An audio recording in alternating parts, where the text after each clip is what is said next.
இந்த பக்கம் போனா சரியா இருக்குமா, அந்த பக்கம் போனா சரியா இருக்குமா, இந்த பக்கம் சொன்னா கெட்ட பேர் ஆயிருமா, அந்த பக்கம் சொன்னா கெட்ட பேர் ஆயிருமா, இவங்க சரியானவங்களா, இவங்க சரியில்லையா,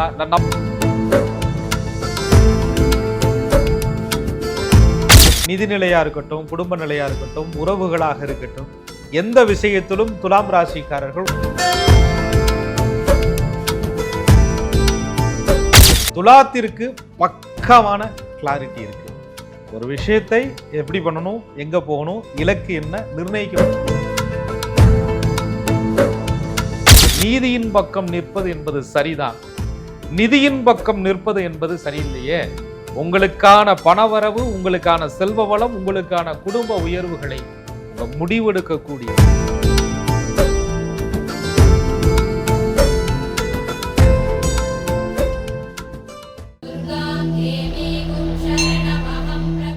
அன்பான நேயர்களுக்கு வணக்கம். 12 ராசிக்காரர்களுக்கு குலதெய்வம், இஷ்ட தெய்வம் இருப்பாங்க. அப்படி ஒவ்வொரு ராசிக்காரர்களுக்கும் முருகப்பெருமானுக்கும் தொடர்பு இருக்கு. ஜோதிட ரீதியா நம்ம தெரிஞ்சுக்க போறோம். இந்த எபிசோட்ல துலாம் ராசிக்காரர்களுக்கும் முருகப்பெருமானுக்கும் இருக்கக்கூடிய தொடர்பு என்ன, முருகப்பெருமானுடைய ஆறுபடை வீட்டுல எந்த வீட்டுக்கு துலாம் ராசிக்காரர்கள் சென்று வழிபட்டா வாழ்க்கை சிறக்கும், இதெல்லாம் நம்ம தெரிஞ்சுக்க போறோம். புலிப்பாணி சித்தர் வழி ஜோதிடர் திரு கோகுலக்கண்ணன் அவர்கள் கிட்ட இது சார்ந்து நம்ம பேசலாம். வாங்க. வணக்கம் சார். வணக்கம். குரு வாழ்க, குருவே துணை. துலாம் ராசிக்காரர்களுக்கும் முருகப்பெருமானுக்கும் இருக்கக்கூடிய தொடர்பு என்ன? ஒருவருடைய ராசி, அந்த ராசிநாதன், அவர்கள் பிறந்த நட்சத்திரநாதன், அவர்களுடைய இஷ்ட தெய்வம், அவர்களுடைய குலதெய்வம், இதெல்லாம் வழிபாடுகள் செய்யும்போது நம்ம வாழ்க்கையில மன அமைதி, அடுத்த கட்ட உயர்வுகள் கிடைக்குது அப்படின்னு சொல்றோம். பொதுவாக ஒருத்தருடைய குலதெய்வம் என்பது ரொம்ப ரொம்ப முக்கியமானது. ஆனா 12 ராசிக்காரர்களுக்குமே 27 நட்சத்திரங்களில் பிறந்தவர்களுக்கும் எந்த கிழமைகளில் பிறந்திருந்தாலும் கூட ஒருவருடைய அருள் என்பது அவங்களுக்கு பரிபூரணமா இருக்கு. 12 ராசிக்குள்ளையும் ஒருத்தர் பாவித்து இருக்கிறார். அந்த 12 ராசிக்காரர்களுக்கும் தகுந்த ஆலயமாக முருகப்பெருமான் இருந்து கொண்டு இருக்கிறார். அந்த ராசிக்கு உரிய 6 படை வீடுல தனக்கெது ஒரு படை வீடுன்னு ஒண்ணு எல்லா ராசிக்காரர்களுக்குமே இருக்கு. துலாம் அந்த வகையில சுக்கிரனுடைய அம்சங்கள் அவர்கள் பெற்றிருந்தாலும் கூட மிகப்பெரிய விசாக நட்சத்திரத்தன்று முருகப்பெருமானுக்கு விசேஷ தினமாக கொண்டாடப்படுது. அந்த விசாக நட்சத்திரத்தினுடைய அமைப்பும் துலாத்துக்குள்ளே இருக்கு. அந்த முருகனுடைய அம்சம் பெற்ற சித்திரை நட்சத்திரமும் துலாத்துக்குள்ளே இருக்கு. சர்பம், அந்த சர்பத்தை அப்படியே தன்னுடைய மயில், வேல், நாகம் இதை மூணையும் கையில வைத்திருக்கக்கூடிய அந்த முருகப்பெருமான் சுவாதி நட்சத்திரத்திற்கு ராகு பகவானை அம்சமாக சொல்றோம். அந்த அம்சமும் முருகனிடத்துல இருக்கு. ஆக துலாத்தையும் முருகனையும் பிரிக்க முடியாது.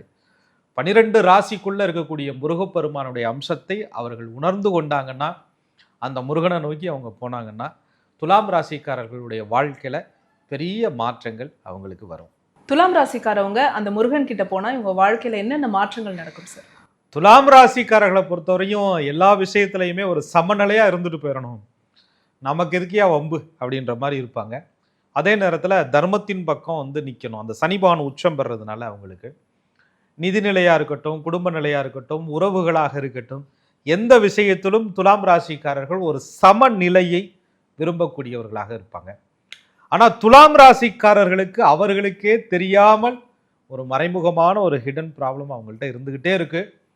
அதை 6 படை வீட்டில் இருக்கக்கூடிய முருகனுடைய ஸ்தலத்தில் அவர்களுக்கு உகந்த ஸ்தலத்திற்கு போகும் பொழுது அந்த பிரச்சனைக்கான தீர்வு அவங்களுக்கு நிச்சயமாக கிடைக்கும். மனதிடம் என்பது அவர்களுக்கு நிச்சயமாக உருவாகும். ஹிட் அண்ட் ப்ராப்ளம் அப்படின்னு சொல்லியிருக்கீங்க. அப்படி துலாம் ராசிக்காரர்களுக்கு இருக்கக்கூடிய அந்த மறைமுக பிரச்சனை என்ன சார்? துலாம் ராசிக்காரர்களை பொறுத்தவரைங்க அதிகமாக கன்ஃபியூஸ் ஆகிடுவாங்க. எந்த நேரத்தில் அப்படின்னு சொன்னால் 2-3 ஆப்ஷன் வருதுன்னு வச்சுக்கோங்களேன். அந்த ஆப்ஷனை சரியாக தேர்வு செய்யணும், எதை எடுக்கலாம் அப்படின்ற விஷயத்தில் துலாம் ராசிக்காரருடைய மனம் என்பது கன்ஃபியூஸ் ஆகும். திடமான ஒரு முடிவிற்கு துலாம் ராசிக்காரர்களால வர முடியாது. இந்த பக்கம் போனா சரியா இருக்குமா, அந்த பக்கம் போனா சரியா இருக்குமா, இந்த பக்கம் சொன்னா கெட்ட பேர் ஆயிருமா, அந்த பக்கம் சொன்னா கெட்ட பேர் ஆயிருமா, இவங்க சரியானவங்களா, இவங்க சரியில்லையா, நம்ம ஏதாவது சொல்லி அதை அவங்களுக்கு பாதிப்பை கொடுத்துருமா, நமக்கு எதுக்குடா வம்பு அப்படின்னு சொல்லிட்டு இவர்களுக்கு கிடைக்கக்கூடிய நல்ல விஷயங்களை கூட முடிவு எடுக்க தாமதம் ஆவதால் துலாம் ராசிக்காரர்கள் தடுமாறுகிறார்கள். துலாத்தை பொறுத்தவரையும் நீதியின் பக்கம் நிற்பது என்பது சரிதான், நிதியின் பக்கம் நிற்பது என்பது சரியில்லையே. உங்களுக்கான பணவரவு, உங்களுக்கான செல்வ வளம், உங்களுக்கான குடும்ப உயர்வுகளை உங்கள் முடிவெடுக்கக்கூடிய காரணம் இல்லாத தன்மையினால, முடிவுனா குவாலிட்டியான முடிவு தான், ஆனால் யோசிச்சுக்கிட்டு எந்த பக்கம் நிற்கலாங்கிறத இவங்க கன்ஃபியூஸ் பண்ணிக்கிறாங்க. அந்த கன்ஃபியூஸ் சரியாகணும்னா இவங்க முருகன்கிட்ட தான் போகணும். துலாம் ராசிக்காரர்கள் இந்த மனக்குழப்பங்கள்ல இருந்தெல்லாம் விடுபடுறதுக்கு எந்த முருக பெருமானுடைய அறுபடை வீட்டுக்கு செல்லணும்? துலாம் ராசிக்காரர்களை பொறுத்தவரைங்க மனதை நிலைப்படுத்தும் ஒரு ஸ்தலம், மனதிற்கு தேவையான சாந்தத்தை கொடுக்கக்கூடிய ஒரு ஸ்தலம். துலாத்திற்கு பக்காவான கிளாரிட்டி இருக்கு. ஒரு விஷயத்தை எப்படி பண்ணணும், எங்க போகணும், இலக்கு என்ன நிர்ணயிக்கக்கூடிய சக்தி இருக்கு. ஆனா பேலன்ஸ் பண்ணணுமே, எந்த பக்கமும் பிரச்சனை இல்லாம நியூட்ரா நிக்கணுமே அப்படிங்கிற துடிப்பு தான் துலாத்திற்கு தேவை. அந்த சமநிலையை கொடுக்கக்கூடிய ஒரு ஸ்தலம் தான் திருத்தணி முருகன் ஸ்தலம் துலாம் ராசிக்காரர்களுக்கு. துலாம் ராசிக்காரர்கள் திருத்தணி முருகனை வழிபாடு செய்யும் பொழுது மனதிற்கு சரியான நிலைத்த தன்மை, முடிவெடுக்கும் திறன், எந்த பக்கம்டா நிக்கணும், எதடா தேர்வு செய்யணும் அப்படிங்கிற முடிவை முருகப்பெருமான் அவங்களுக்கு தருவார். துலாம் ராசிக்காரர்களுக்கு திருத்தணி அப்படின்னு சொல்லியிருக்கீங்க, எதனால திருத்தணி சொன்னீங்க சார்? துலாம் ராசிக்காரர்களை பொறுத்தவரைங்க திருத்தணி என்ன சாதாரண ஸ்தலமா? அந்த ஸ்தலத்திற்கு ஏன் அவர்கள் போக வேண்டும்? சூரபத்மனை வதம் செய்த பிறகு முருகப்பெருமான் தன்னுடைய கோபத்தை அடக்கி கொண்ட ஸ்தலம். மனம் என்பது செட்டிலான இடம், போதும்டா அப்படின்னு அமைதியை தேடிய இடம். துலாத்தை பொறுத்தவரை அமைதி தேவை, நிலைத்த தன்மை தேவை. அதற்கு திருத்தணி முருகன் அவர்களுக்கு அற்புதமான ஸ்தலம். ஒவ்வொரு ராசிக்குமே நாள் நட்சத்திரம் கிழமை சொல்லிட்டு இருக்கீங்க ஆறுபடை வீடு வழிபாடு செய்யறதுக்கு. அப்படி துலாம் ராசிக்காரர்கள் இந்த திருத்தணி ஸ்தலத்துக்கு எந்த நாள்ல போய் வழிபாடு செய்யணும் சார்? பொதுவா நீங்க சொல்ற மாதிரி முருகப்பெருமானை செவ்வாய்க்கிழமைகள்ல போயிடலாம். செவ்வாய்க்கிழமை போய் முருகனை வழிபாடு செய்யலாம், நல்லெண்ணெய் தீபம் ஏற்றி அரளிப்பூ கொடுத்து வழிபாடு செய்யலாம். இது ஒரு பொது விதி. ஒருவருடைய ராசிக்கு தகுந்த ராசிநாதனுடைய தன்மை என்பது மாறுபடுது, பிறந்த நட்சத்திர அமைப்பு மாறுபடுது. நான் சொல்லும் போதே துலாத்துல சித்திரைக்கும் முருகனுக்கும் சம்பந்தம் உண்டு, விஷாகத்திற்கும் முருகனுக்கும் சம்பந்தம் உண்டு, சுவாதிக்கும் முருகனுக்கும் சம்பந்தம் உண்டுன்னு சொல்றோம். அவரவர்களுக்கு உகந்த ஜென்ம நட்சத்திரத்திற்கு தாராபலன் அடிப்படையில் சேமதார சம்பத்து தார இந்த மாதிரி நல்ல தாராபலன் அடிப்படையில் அவர்கள் தன்னுடைய நட்சத்திரத்துக்கு தகுந்த தாரைகளை தேர்வு செய்து அதற்குரிய நாளாக அந்த வெள்ளிக்கிழமையும் அமைந்து விட்டால், பொதுவாக வெள்ளிக்கிழமை துலாம் ராசிக்காரர்கள் முருகனை வழிபாடு செய்வது மிக மிக சிறப்பு. அந்த மாதிரி தாராபலனும் சரியா அமைஞ்சிட்டு முருகப்பெருமான் அவங்க கும்பிட்டாங்கன்னா ரொம்ப நல்லா இருக்கும். சஷ்டியும் வெள்ளிக்கிழமையும் ஒருங்கே இணைந்த நாளில் துலாம் ராசிக்காரர்கள் முருகப்பெருமானுடைய ஸ்தலம் அந்த திருத்தணி போயிட்டு வர்றது அவங்க வாழ்க்கையில பெரிய மாற்றங்கள், நல்ல அமைப்புகளை கொடுக்கும். துலாம் ராசிக்காரர்கள் ஒரு விஷயத்துல தோத்து போறது, தோல்வி அடைகிறது, அல்லது சில விஷயங்கள்ல முடிவெடுக்க முடியாம தவிப்பது, இது எல்லாமே பார்த்தீங்கன்னா அவங்களுக்கு ஞானம் இல்லாம இல்லை. விஷய ஞானங்கள், அறிவு ஞானங்கள் நிறைய இருக்கும். ஆனா பேலன்ஸா இருக்கணுமே, சமநிலையா இருக்கணுமே, நடுநிலையா நிக்கணுமே அப்படின்னு யோசிச்சு யோசிச்சு எந்த முடிவுலையும் துல்லியமா எடுக்க முடியாம தடுமாறக்கூடிய துலாம் ராசிக்காரர்களுக்கு திருத்தணி போகும் பொழுது மனம் லைட்டாகும், இவர்களுடைய வெயிட் என்பது குறையும். சரியான அந்த தராசு போன்ற ஒரு முடிவு என்பது, துல்லியமான முடிவு என்பது துலாம் ராசிக்காரர்களுக்கு வாழ்க்கையில கிடைக்கும். துலாம் ராசிக்காரர்களுக்கு இவங்க மனசு பேலன்ஸ் ஆகணும் அப்படின்னா திருத்தணி போகணும் அப்படின்னு சொல்லியிருக்கீங்க. எந்த நாள்ல போகணும்னு சொன்னீங்க, எப்படி சார் வழிபாடு பண்ணணும்?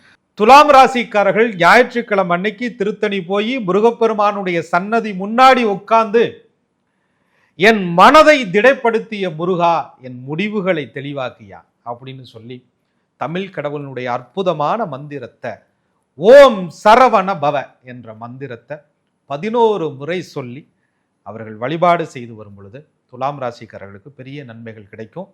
மலர்களால் அர்ச்சித்து வர வேண்டும். சுக்கிரனுடைய அலைவரிசை எண் என்பது 6. 6 தீபங்கள் சுக்கிரனுக்கே உகந்த மகாலட்சுமிக்கே பிடித்த அந்த நெய் தீபத்தை முருகன் சன்னதியில் முன்னாடி இவர்கள் ஏற்றி வழிபாடு செய்து வரும் பொழுது துலாத்திற்கு நிலைத்த மனமும் திடமான முடிவுகளும் சரியான வளர்ச்சியும் வாய்க்கும் சந்தர்ப்பங்கள் இவர்களுக்கு நிச்சயமாக அமையும். துலாம் ராசிக்காரர்களை பொறுத்த வரைக்கும் நிலைத்த மனமே நிம்மதி தரும்னு சொன்னீங்க. இவங்களுடைய வாழ்க்கை நீங்க சொன்ன மாதிரி திருத்தணி சென்று வழிபட்டு நிம்மதி கிடைக்கட்டும் இவங்க வாழ்க்கையில. தொடர்ச்சியா அடுத்த ராசிக்கான முருகப்பெருமானுக்கும் இவர்களுக்குமான தொடர்பு பத்தி நம்ம பேசலாம் சார். மிக்க நன்றி. நன்றி. குரு வாழ்க, குருவே துணை. என்ன நேயர்களே, துலாம் ராசியில பிறந்த நீங்க உங்களுக்கான முருகப்பெருமானுடைய 6 வீடு திருத்தணி அப்படிங்கறத இந்த எபிசோட்ல நீங்க கேட்டு தெரிஞ்சுட்டு இருந்திருப்பீங்க. இதனால உங்களுக்கு கிடைக்கக்கூடிய பலன்கள் என்ன அப்படிங்கறதையும் தெரிஞ்சுட்டு இருந்திருப்பீங்க. தொடர்ச்சியா ஒவ்வொரு ராசிக்காரர்களுக்கும் முருகப்பெருமானுக்கும் இருக்கக்கூடிய தொடர்பு பத்தி நம்ம பேசிட்டு இருக்கோம். இது எல்லாமே உங்களுடைய யூடியூப் நோட்டிபிகேஷன்ல ஆட்டோமேட்டிக்கா வரணும் அப்படின்னா நீங்க செய்ய வேண்டியது ஆஸ்ட்ராலஜர் கோகுலக்கண்ணன் யூடியூப் சேனலை உடனடியாக சப்ஸ்கிரைப் பண்ணிக்கோங்க. பக்கத்துல இருக்கக்கூடிய பெல் ஐக்கானை மறக்காம கிளிக் பண்ணிடுங்க. இந்த வீடியோவை நீங்க பார்த்ததற்கு மிக்க நன்றி.